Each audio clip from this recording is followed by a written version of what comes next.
Nah, ini kalau kita membahas tema ya, di mana tema kita hari ini tuh satu kata aja takdir. Mmm, Nah, tuh satu kata yang kayaknya gampang kita ucap tapi banyak orang yang nggak mengerti atau suka mensalahartikan takdir. Nah, mmm, tapi kalau menurut, Ustaz sendiri, jadi sebenarnya makna atau arti takdir yang sebenarnya itu gimana sih, Tad? iya. Alhamdulillah, wassalatu wassalamu ala Rasulillah. Takdir itu keputusan Allah. Itu ringkas definisinya. Ya, Keputusan dan ketentuan Allah. Dan takdir itu sudah ditentukan jauh dari sebelum penciptaan manusia, penciptaan alam semesta ini Allah sudah tentukan. Makanya di dalam sebuah hadis yang sahih riwayat Bukhari, yang pertama Allah ciptakan pena. ya, Lalu pena itu disuruh catat oleh Allah semua takdir-takdir yang terjadi. Dari awal sampai nanti menjelang hari kiamat sampai siapa penghuni surga dan penghuni neraka dicatat semuanya. Nah itu kalau ringkas definisinya. Cuma memang yang perlu difahami adalah takdir ini ada yang sifatnya Allah subhanahu wa ta'ala tentukan dan tidak ada pilihan bagi kita sebagai, ya, sebagai makhluk. Seperti contoh perubahan siang malam, masalah umur, ya, masalah jenis kelamin. ya, Kita lahir dari ibu siapa, siapa ayah kita. Kemudian fungsi-fungsi anggota tubuh seperti telinga mendengar, mata ya, melihat, itu semua sudah takdir. mutlak yang kita tidak bisa ikut campur di situ. Mmm, Tapi ada hal-hal yang berhubungan namanya af'al ibad. ya, Itu sikap dan perilaku hamba-hamba. Contoh, Mas Ruben sekarang pilih baju ini, ya, saya pilih baju ini. Ini pilihan kita. Sehingga Allah memberikan kebebasan untuk memilih. Mungkin tadi pada saat makan siang, Mas Ruben pilih makan apa, saya pilih makan apa. Nah sebenarnya mungkin kita seminggu yang lalu tidak tahu kalau hari ini kita akan pakai baju ini misalnya, atau sebulan yang lalu, iya atau satu betul. tahun yang lalu. Tapi di Lauhil Mahfud, di catatan yang Allah sudah tentukan itu sudah tercatat. Dan ini tidak ada hubungannya dengan Allah memaksakan, itu murni pilihan kita. Ya, Dalamnya memilih makanan, memilih pekerjaan, memilih jurusan pendidikan, memilih pasangan hidup. ya, Semua ini memilih tempat tinggal, memilih transportasi, ini berhubungan dengan sikap-sikap dan perbuatan kita. Nah Allah berikan keluasan kita untuk memilih. Tetapi apapun yang kita pilih sampai kita wafat, Allah sudah tahu dengan keluasan ilmunya, kalau itu akan kita pilih. mmm, Jadi sebenarnya tonton Mas Ruben sama saya ya, ini, kalau Allah masih kasih umur sampai tahun depan misalnya, tahun depan itu di hari 15 Januari, kita akan ada di mana, kita akan makan apa, kita akan pilih baju apa, sudah ya, tercatat sampai kita wafat. Nah itu semua Allah berikan kebebasan untuk memilih. Nah seperti itu. oke. Jika memang takdir itu sudah ditentukan, apakah doa itu bisa merubah takdir? Ya. Doa itu salah satu bentuk ikhtiar kita. Ya, Bentuk ikhtiar. Kita kan tidak pernah tahu apa yang terjadi besok.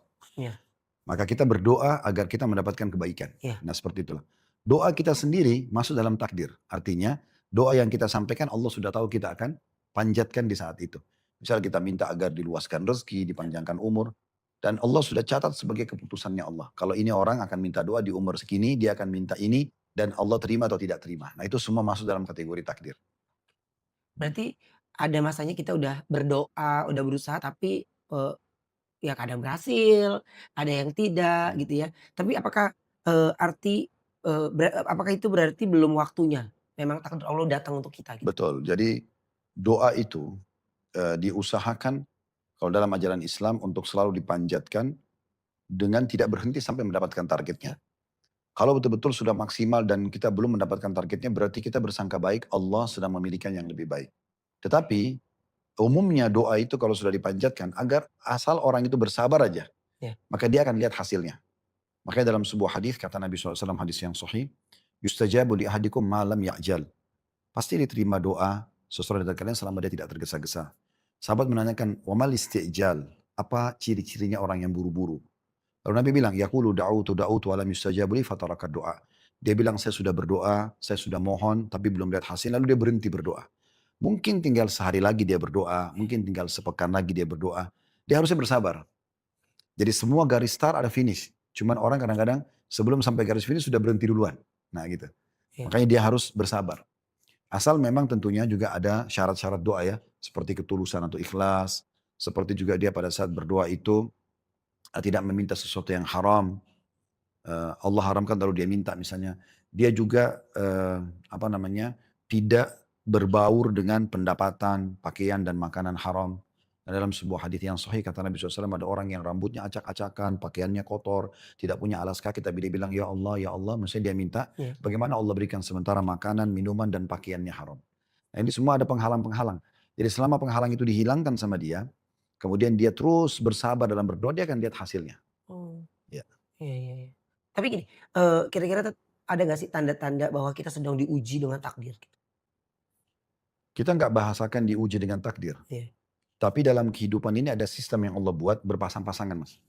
Contoh misalnya gini, kita ada lapar, ada kenyang, ada iya laki-laki, ada perempuan, ada muda, ada tua, iya ada lapar, ada kenyang, ada sakit, ada sehat, iya ada hidup, ada mati. Di akhirat pun ada dunia, ada surga dan neraka gitu ya. iya Nah ini sebuah pasang-pasangan. Jadi memang kita ini harus memahami sistem ini ada. iya Sebagaimana kita sehat, kita akan sakit. Sebagaimana kita muda, kita akan tua. Nah itu semua berpasang-pasangan. Nah kalau kita paham ini, kita jadi paham. Oh ternyata memang ini pasti akan pasangan. Tidak ada orang yang semasa hidupnya sehat terus, itu nggak mungkin. iya Pasti akan sakit. Tapi sakit itu biasanya ujian dalam kehidupan kita. Sifatnya hanya ujian namanya. Ujian itu sementara. iya Allah ingin menguji, mengetes kita. Di perusahaan, kalau seorang pegawai, kalau dia mau naik jabatan itu biasa ada ujiannya. iya Dites oleh ownernya kah, atau dia ikut pelatihan untuk mengupgrade dirinya, atau mungkin dia tambah status jenjang pendidikannya dari S1 ke S2. Nah semua ini kan ada ujian-ujiannya. Begitu juga orang kalau sekolah, ada ujian untuk naik kelas dari kelas 1 SD ke kelas 2, ada ujian. Ujian ini sebenarnya tergantung sudut pandangnya orang melihat. Apakah dia anggap itu adalah sebuah kebaikan atau keburukan. iya Kalau orang tahu dengan dia diuji dia akan naik kelas, dia akan pandang ujian sebagai hal yang positif. iya. Dia nggak usah terbebani dengan itu.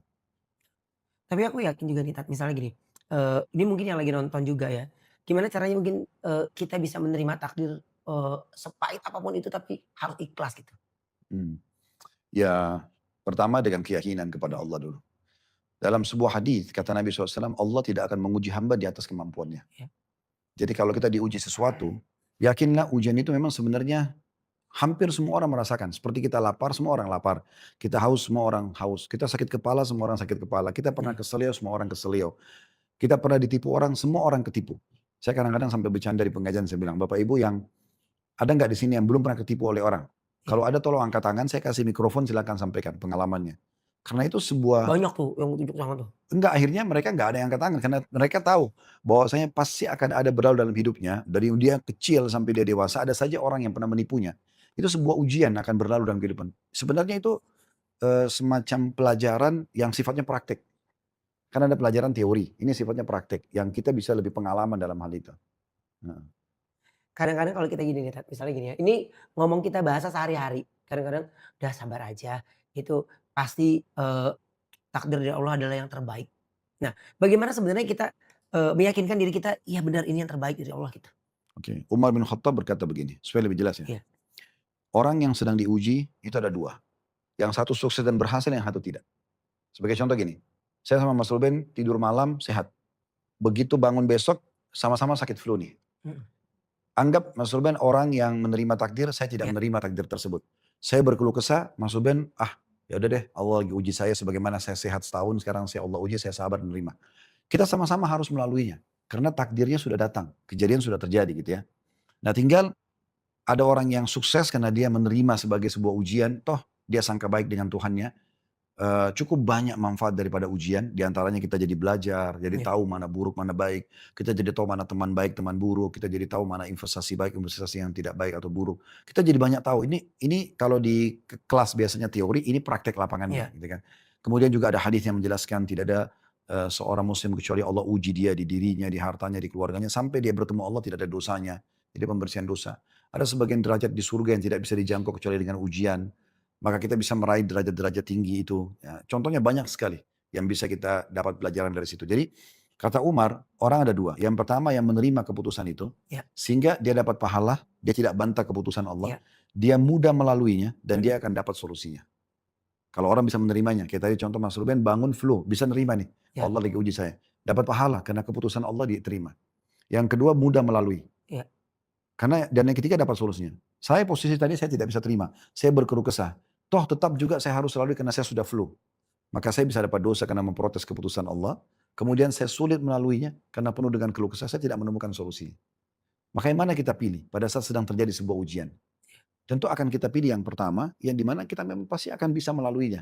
Gitu. mmm, itu tuh ya yang kadang-kadang kita suka, eee, mengeluh ya, "Aduh kenapa gue gini sih, harusnya begini," gitu ya. Jadi kadang-kadang lebih cenderung menyalahkan diri. Hmm. iya kan? Dan akhirnya tapi nggak ada solusi jadinya melebar ke mana-mana. Ya sebenarnya sih kalau kalau dia sifatnya kan kita rincikan dulu. Iya Kalau tadi saya kasih contoh orang bangun tidur sakit, itu murni Allah sedang menguji dia. iya Tapi kalau misalnya ada satu kejadian yang memang kita penyebabnya. iya Contoh, kita sengaja mengganggu orang, kita sengaja menipu, kemudian ketangkap nih ceritanya, terus dipenjara atau apa saja. Nah, di sini kita nggak bisa salahin takdir, karena memang perbuatan kita kan. Solusi terbaiknya adalah apa jalan keluarnya? Meminta ampun kepada Allah, minta maaf sama Allah, istighfar, dan meminta maaf kepada pemilik hak. Selesai. Setelah itu yakinlah semuanya akan mudah. Yang jadi masalah kadang-kadang kalau kita sedang berhubungan dengan orang dan menjadi penyebab hukuman datang kepada kita. Lalu kita mulai menyalahkan takdir. Ini karena dia gengsi atau dia tidak paham. Maka dia bertahan seakan-akan kok saya sih kenapa harus terjadi. iya Coba seandainya begini dan begitu. Jadi dia terus berputar di pembelaan dirinya padahal sebenarnya itu keliru. iya. Yang benar adalah orang kalau salah udah introspeksi diri. Dan kalau dia benar, maka dia tetap aja komitmen jalan seperti biasa, aktivitasnya Allah akan bela dia. Nah seperti itu. Oke. Tapi gini, apa hukumnya nih jika seseorang kecewa pada hidupnya dan mempertanyakan nih, kenapa Allah menakdirkan hal tersebut padanya gitu? Loh, kita harus lihat dulu apa ini yang dimaksudkan. Harus dirincikan, tidak bisa langsung spontan diumumkan seperti itu. Iya Kalau dia misalnya masuk ke ranah yang memang tidak ada campur tangan dia. Contoh dia lahir dari rahim seorang ibu yang ibunya membuang dia dari kecil. iya Oke, itu tugas dia bersabar aja. Yaudah Allah sudah tentukan yang penting dia tahu Allah tetap mengurus dia. Terbukti dia bisa hidup, dia bisa tetap jalani kehidupan, rezekinya, oksigen, air, cahaya, semua bisa dinikmatin sama dia. Tinggal dia memperbaikin apa yang dulu terjadi pada dia dari orang tuanya, dia tidak lakukan pada anak-anaknya. Kan begitu. mmm, Tetapi kalau sesuatu itu terjadi karena dia penyebabnya, ya dia harus bisa menerimanya. iya. Dan dia jadikan sebagai bahan introspeksi diri. Kan begitu. Tapi gini, iya, ya itu, adalah hal yang sebenarnya, eee, keputusan yang tidak boleh, salah ya, dan terus bisa menerima dengan lapang hati. Karena memang gini, dengan adanya takdir nih, sebenarnya kita itu kan boleh pasrah ya kan, atau memang ya udah ini sudah jalannya. Itu kan sebenarnya agak tipis tuh ya, Tat, ya. Ketika kita memang benar-benar mau pasrah karena takdir atau memang kita harus berusaha menghindar takdir itu kan karena gini berusaha menghindar takdir aku maksud gini, gua tahu nih nanti kalau begini nanti akibatnya gini nih, gua lebih baik gini aja. Itu kan dia sengaja ya, Tat? Enggak, itu lain, itu kan bentuk ikhtiar. Oke Sekarang hujan lebat, saya kalau jalan di jalan sana, kebetulan ada informasinya sedang mati lampu. Saya kalau jalan ke sana kemungkinan jalan licin. Lalu kemudian saya ikhtiar cari jalan lain deh. Itu bukan menghindar dari takdir sebenarnya. oke Tetapi dia sedang tahu secara efek ini bahaya. oke. Dan itu positif saja. Makanya Umar bin Khattab radhiyallahu anhu pernah waktu mau masuk ke negeri Syam di sana ada wabah, wabah pes di sana dan kemudian beliau tidak masuk. Iya Ada satu sahabat Nabi mengatakan, "Kenapa Anda lari dari takdir Allah?" oke. Kata Umar bin Khattab, "Saya bukan lari dari takdir Allah, tapi saya sedang menuju ke takdir yang lainnya." Iya Ya, karena kita masih tahu ini adalah ada efek negatifnya. Tapi kalau kita memang betul-betul tadi lahir dalam kondisi bukan pilihan kita, kita sehat tiba-tiba sakit. Nah ini berarti kita tinggal ambil solusi terbaik adalah bersabar. oke Nah cuma memang perlu difahami definisi sabar itu sendiri. Sabar itu bukan elus dada duduk manis, bukan. oke. Tapi sabar itu adalah menerima keputusan Allah lalu ikhtiar cari jalan keluar. Contoh kita bangun pagi, flu. Udah kita sekarang bersabar. Sabar itu apa? Oh Allah lagi uji saya. Iya Lalu kita pertemukan, sakit kan sama sehat berpasangan nih. iya Sebagaimana kita coba introspeksi diri, oh sebagaimana selama ini 1 tahun saya belum pernah sakit, sekarang saya sakit nih. iya. Maka ya udah ini ujiannya. Ya supaya ini nanti akan punya nilai. Orang kalau sakit dia akan dia akan bisa menilai sehat itu sendiri. Nah seperti itu kan. Jadi dia ambil satu bahan sebagai bahan pembicaraan dia, atau bahan pikiran dia ke depan. Oke. Hmm. Tapi, Tat, apakah rezeki, kita itu termasuk bagian dari takdir yang tetap atau bisa berubah? Kalau rezeki sudah ditentukan, sudah ditentukan. Tugas kita tinggal ikhtiar. Ya. Tentu rezeki ini juga jabarannya cukup panjang. Ada rezeki yang kita nggak pakai cari, ada. Ya cahaya yang ditangkap oleh mata, suara yang didengar dengar oleh kuping, oksigen yang dihirup oleh hidung. Kita tidak pernah punya khusus gitu untuk kita lakukan ini sudah otomatis gitu kan. Ya, Nah, ada juga memang yang kita ikhtiar. Nah ikhtiar-ikhtiar ini adalah sesuatu yang kita usahakan kayak orang S1 kemudian dia mau jadi S2 supaya lebih tinggi gajinya di kampus kalau ngajar, dia S3 ini ikhtiar-ikhtiar dia. oke Nah semua itu sudah ditentukan oleh Allah SWT dan Allah sudah tahu dengan kemahaluasan ilmunya kalau si fulan ini nanti dia selesai S1 memang dia punya keinginan untuk S2. Dengan itu dia akan dapat prestasi tambahan ini. ya, Nanti dia akan lanjut S3, dia akan dapat prestasi ini. Itu Allah sudah tahu dicatat di Lauhul Mahfuz. Karena Allah sudah tahu orang ini akan sampai pada tingkat itu. Nah seperti Oke. itu. Tapi kalau kita bagaimana kita bisa tahu nih Tat, antara takdir dan hasil keputusan yang kita ambil? Memang itu sudah takdirnya kita sama keputusan yang kita ambil. Nah, kan apapun yang kita putuskan, itu sudah tercatat di takdir kita. Iya. Misal tadi, saya kasih contoh, kita pilih baju ini hari Iya. ini kita yang pilih nih, nggak ada yang maksain segala macam. Tapi ini Allah sudah tahu sebelum kita lahir, hari ini kita akan duduk sama-sama, hari ini kita akan pilih baju ini, hari ini kita akan makan dan minum ini dan itu. Dicatatlah sebagai takdir kita. Jadi Allah itu bukan memaksakannya, tetapi Allah catat sebagai takdir. Sebagai contoh misalnya gini, lebih jauh. Kalau ada orang bilang, saya berzina karena Allah takdirkan. Iya. Nah, sebenarnya dia yang milih zina itu kan. Allah catat sebagai takdir dia di Lauhil Mahfuz. Karena Allah tahu dengan keluasan ilmunya, dia akan pilih zina di waktu itu. Dicatatlah sebagai takdirnya dia. Karena memang Allah tahu dia akan pilih itu. Fir'aun pada saat dia memilih kekafiran, Allah sudah tahu dari sebelum diciptakan, dia akan pilih kekafiran. Maka dicatat sebagai takdirnya meninggal dalam keadaan kufur. Jadi semua perbuatan Fir'aun ini sebenarnya sudah Allah tahu. Dicatatlah sebagai takdirnya. Tapi dalam pemilihan perbuatan itu Allah nggak pernah paksa. Allah nggak langsung orang-orang ini sekian puluh juta orang kafir semua. Orang ini adalah orang beriman. Allah Iya. tidak begitu. Allah berikan pilihan. Makanya dalam beriman dan kafir pun Allah bilang, "Faman syaa'a falyu'min, wa man syaa'a falyakfur." Siapa yang mau beriman silakan, siapa yang mau kufur silakan. Allah berikan pilihan. Tapi kalau ada orang pilih dia mau komitmen dengan keimanannya, maka Allah sudah tahu dia akan pilih itu. Oke. Nabi-nabi, para sahabat-sahabat Nabi, mereka komitmen dengan keimanannya. Allah sudah tahu, maka dicatatlah semua itu sebagai takdir dia, sesuai dengan pilihan dia nanti pada saat dia hidup. Jadi sekali lagi saya ulangi, sebelum kita lahir, semua apa yang kita ambil keputusan dalam hidup kita, dengan umur yang Allah kasih, itu Allah sudah tahu. Makanan apa yang akan kita pilih, sama siapa kita akan menikah, kita akan pilih pekerjaan apa, kita akan pilih jurusan apa. Ini semua sudah dicatat di Lauhil Mahfuz. Iya. Allah bukan paksakan. Allah mengetahui orang ini kalau saya hidupkan nanti dia akan tempuh jalan-jalan itu. Dicatatlah sebagai keputusannya. Oke. Baik baik. Nah sekarang ini kita ada komentar dari netizen Tat. Ya kita mau tanya, jadi kita kasih kesempatan mereka untuk bertanya. Nah ini udah ada yang masuk, ini atas nama Beni Syafa ya. Kadang-kadang kita suka iri dan dengan takdir orang lain yang kelihatannya lebih enak. Bagaimana cara kita melatih hati untuk bisa menerima takdir sendiri tanpa membandingkan? Nikmati. Iya, Jawabannya nikmati. nikmati. Nikmati. Kalau orang bawaannya selalu iri saja, Iya, tidak akan menikmati apapun. pasti Sekarang kurang terus. ada dua makanan dihidangkan, sebenarnya porsinya sama. Tetapi karena dia iri, kok itu piringnya warnanya kuning, saya warnanya biru misalnya. Maka bawaannya sudah nggak enak makan Iya, itu, karena dia tidak. Kalau dia nikmatin saja selesai. Fisik ini, kalau kita selalu protes, kenapa dia lebih tinggi, saya lebih pendek, kenapa dia lebih putih, saya warnanya lebih gelap. Maka kita akan sibuk dengan itu. Tapi kalau kita nikmatin fisik yang sudah Allah kasih, kita jadikan sebagai fasilitas untuk kita hidup, kita enjoy, kita percaya diri, maka tidak akan ada masalah sebenarnya. oh, Heeh. oke. Permasalahannya di itu. Jadi orang banyak mendahulukan irihnya Iya, daripada dia menikmatin fasilitas yang sudah ada. iya. Nah, Nggak bersyukur jadinya ya. ya. Oke. Dan ini ada dari Neneng Rasida. Ustadz, apakah takdir buruk itu terjadi karena kesalahan-kesalahan yang kita lakukan? Adakah doa dan caranya agar kita terhindar dari takdir buruk? Ya, jadi semua takdirnya Allah baik. Itu dulu. Allah tidak punya takdir buruk. Allah ciptakan semuanya baik. Nanti manusia itu nanti akan melakukan satu perbuatan. Jadi misalnya gini contoh. Ada maling nih. Dia maling.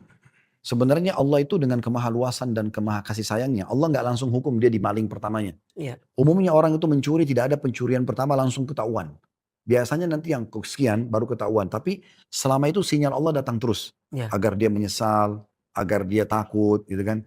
Mungkin apa yang dia ambil itu hilang, tidak ada berkahnya. Nah itu terjadi. Tapi kalau orang itu terus saja dengan pelanggarannya, Allah akan datangkan peringatan lebih tegas, lebih keras, lebih tegas, lebih keras. Sampai nanti puncaknya maling pun kalau digebukin oleh warga dan mati iya, misalnya, tetap kita katakan itu kebaikan buat dia. Kenapa? Karena ini maling kesekiannya. iya. Dan memang peringatan-peringatan Allah sebelumnya dia tidak pernah engahkan. Maka Allah datangkan untuk memberhentikan dia, dimatikan oleh Allah supaya dia nanti tidak lebih berat hukumannya di hari kiamat. Karena orang ini kalau nggak dihukum mati seperti ini, dia akan terus maling, tidak akan pernah berhenti. Tapi pastikan sebelumnya Allah sudah mendengar sinyal-sinyalnya. Nah seperti itu. Jadi ada doa yang pernah seorang sahabat dikatakan oleh Nabi Iya, SAW, mau nggak kamu saya ajarkan doa yang menggabungkan semua kebaikan. iya. Semua kebaikan. Maka orang itu mengatakan tentu saja. Kata Nabi SAW, bacalah. Allahumma inni as'aluka minal khairi. Kulli ajilihi wa ajili. Ma alimtu minhu wa ma lam a'lam. Wa a'udzu bika minasyarri kulli ajilihi wa ajili. Ma alimtu minhu wa ma lam a'lam. Artinya gini, ya Allah aku minta semua kebaikan, ya dari semua kebaikan itu, baik aku tahu atau aku tidak tahu. Dan aku berlindung kepadamu dari semua keburukan, aku tahu atau tidak tahu. Lalu Nabi lanjutkan, dan baca lagi. Nah, ini ada 4 potongan doa dalam satu doa itu. Ya, Allahumma inni as'aluka minal khairi ma sa'alaka minhu abduka wa rasuluh wa a'udzubika min syarri ma adza bihi nabiyyuka wa rasuluh. Ya Allah aku memohon kepadamu semua kebaikan yang nabimu dan hambamu Nabi Muhammad SAW pernah minta. Dan aku berlindung kepadamu dari semua keburukan yang nabimu dan hambamu Muhammad SAW pernah minta. Jadi Nabi pernah minta apa baik, kita mungkin belum bisa jangkau semua doa itu, kita minta agar dan semua ada yang Nabi minta, baik saya minta. Semua keburukan Nabi pernah berlindung, kita minta juga berlindung dengan itu. Lalu kemudian potongan ketiganya, Allahumma inni as'aluka ridhaka wal jannah wa ma qarraba ilaiha min qaulin wa amal wa a'udzubika minan nar wa ma qarraba ilaiha min qaulin wa amal. Ya Allah aku minta masuk ke surgamu dan pandu aku kepada amal perbuatan yang bisa mendekatkan dan memasukkan aku ke sana. ya, Dan aku berlindung kepadamu dari api neraka dan semua amal-amal perbuatan dan perkataan yang bisa membawa ke neraka. Nah, potongan yang keempat yang terakhir begini. Allahumma ja'al kullu qada'in qadaitahu li khaira. Artinya ya Allah, jadikan semua yang engkau tentukan atau takdirkan padaku kebaikan. Ini potongan akhir, jadi sebenarnya dari awal dari akhirnya sebenarnya sama, meminta semua kebaikan. ya, Tapi potongan terakhir ini itu adalah doanya tadi. Allahumma ja'al kullu qada'in qadaitahu li khaira. Ya Allah jadikan semua keputusan atau takdir yang kau tentukan untukku kebaikan. ya, Sehingga semua jadi baik buat kita. Sakit pun mungkin kita akan menyangka ini adalah kebaikan. Kenapa? ya, Karena kita sudah berdoa kepada Allah agar jadikan kebaikan. Orang kalau sakit, bisa baik bagaimana? Dia berpikir, oh Alhamdulillah Allah uji saya supaya saya punya rem nih. Ya. ya, Dan saya sadar kalau saya punya Tuhan, saya bisa lebih manja dengan Tuhan saya Allah. Kemudian juga saya jadi tahu nilainya kesehatan. ya. Orang kalau sakit misalnya, lagi flu, lagi meriang, terus di depan matanya ada orang yang minum air es. Dia pasti akan, enak banget ya Seger waktu tuh kayaknya waktu ya. waktu sehat dulu ya. Iya, Jadi sehat itu ada nilainya dengan sakit. iya, Nah seperti itulah. Jadi dia bisa seperti itu kalau takdirnya dijadikan oleh Allah SWT semuanya baik. oke. Hmm. Ini ada dari Harkum 10 nih Pak Ustadz. Izin bertanya, Assalamualaikum Pak Ustadz, ini saya seorang disabilitas. Benarkah disabilitas itu takdir Allah? Kalau seandainya takdir Allah, bagaimana cara menerima takdir tersebut? Dia takdir Allah. Allah datangkan ujian kepada hambanya sesuai dengan ketentuan dari Allah gitu kan. Maka yang bertanya ini semoga tentu Allah buat sabar dulu pertama. Yang kedua, tadi saya bilang nikmati Iya, saja. Coba dinikmatin. Selama kita tidak jadikan itu sebagai sebuah beban, kita akan bisa melaluinya. iya, Mau keadaannya disabilitas, mau keadaannya apa namanya fisiknya mungkin mungkin teman-temannya semua pada lebih tampan tapi dia lebih biasa atau lebih cantik dia lebih biasa, paras wajahnya dan rambutnya dan segala macam, tapi dia enjoy aja. iya, Dia nikmatin sebagai ini sebuah fasilitas yang Allah kasih. Maka pasti akan bisa, itu pertama. Jadi makanya saya selalu bahasakan nikmatin saja. iya, Nikmatin prosesnya, kemudian udah jalanin kehidupan. Kemudian yang kedua, yakinlah dengan semua ujian ini hanya berlaku di dunia. iya, Jadi misalnya contoh ada orang lahir cacat nih. Apakah di akhirat juga akan dibandingkan cacat? Jawabannya tidak. Itu akan hilang, itu cuma dalam bentuk dunia saja. Yang sebentar, yang orang kalau datang ajal meninggal. iya, Sudah ada survei, beberapa rumah sakit di barat itu meletakkan kamera canggih. Melihat kondisi dan keadaan pasien yang parah banget. Kena tumor, kanker. Yang itu di saat hidupnya butuh terapi yang luar biasa. Tapi di saat dia meninggal, itu hilang tiba-tiba. Hilang tiba-tiba, kamera itu pun menangkap hilang total. Orang ini seperti tidak ada penyakit tapi sudah meninggal. iya, Maksudnya apa? Ini hanya sampai sebatas dia meninggal. Makanya kata Nabi SAW dalam hadis, semua jasad kalian akan dimakan oleh tanah kecuali tulang ekor kalian yang darinya Allah akan bangkitkan kalian. Dalam sebuah hadis yang lain Allah akan turunkan hujan yang akan menimpah tulang-tulang ekor kalian dan kalian akan tumbuh seperti tumbuhnya tanaman. oke, Nanti akan diberikan jasad baru. Di dalam hadis yang lain, sungguh ayah kalian Adam 60 siku ke langit. Artinya sekitar 27,5 meter ke langit. Besar. Biasa kita bilang raksasa gitu ya. iya, Nah itu Nabi Adam. Dan semua orang dibangkitkan hari kiamat akan seperti keperawakan Adam. Gak ada lagi orang pendek. Gak ada lagi orang cacat. Itu hanya di dunia saja. iya, Nah, orang kalau punya ilmunya dan tahu tentang masalah ini, dia akan tenang tentunya. Jadi tinggal nikmatin saja. Dan dia tahu ini hanya ujian sementara. Dan semua ujian itu akan ada balasannya. Makanya kata Nabi SAW, Inna idhamal ajri ma'idhamil bala. Sesungguhnya besarnya kadar balasan sesuai dengan besarnya kadar ujian. Jadi jangan saudara kita yang sedang bertanya ini dan teman-teman yang ada merasa ujiannya berat, lalu kemudian hanya begitu saja. Dia akan mendapatkan pahala lebih besar daripada orang yang tidak mendapatkan ujian yang sama. iya, Di dalam sebuah hadis yang sahih yang lain, kata Nabi SAW begini. nanti pada hari kiamat, orang-orang yang ujiannya sedikit di dunia, Ya. dia akan cemburu melihat orang yang banyak ujiannya dengan banyaknya balasan yang dikasih oleh Allah, sampai mereka berharap dikembalikan ke dunia untuk digunting-gunting kulitnya. Supaya mereka merasakan juga ujian agar dapat apa yang Iya. didapatkan. Karena mereka tahu, oh ternyata dunia sebentar ya. Sekarang kalau ada orang nih, kita ambil contoh yang paling parah, dia di preman, di segala macam. Terus pada saat dia meninggal, dan hitungan menit itu dia disiksa misalnya, terus dia meninggal dunia. Clear, selesai. Setelah dia meninggal, tidak ada satupun preman yang mau menyakiti, karena sudah tahu dia sudah Iya. meninggal. Jadi semua di masa itu. Tapi ini semua akan ada nilai balasannya di akhirat. Dia akan dapat balasan sesuai dengan besarnya ujiannya itu. Pas gitu ya. Hmm.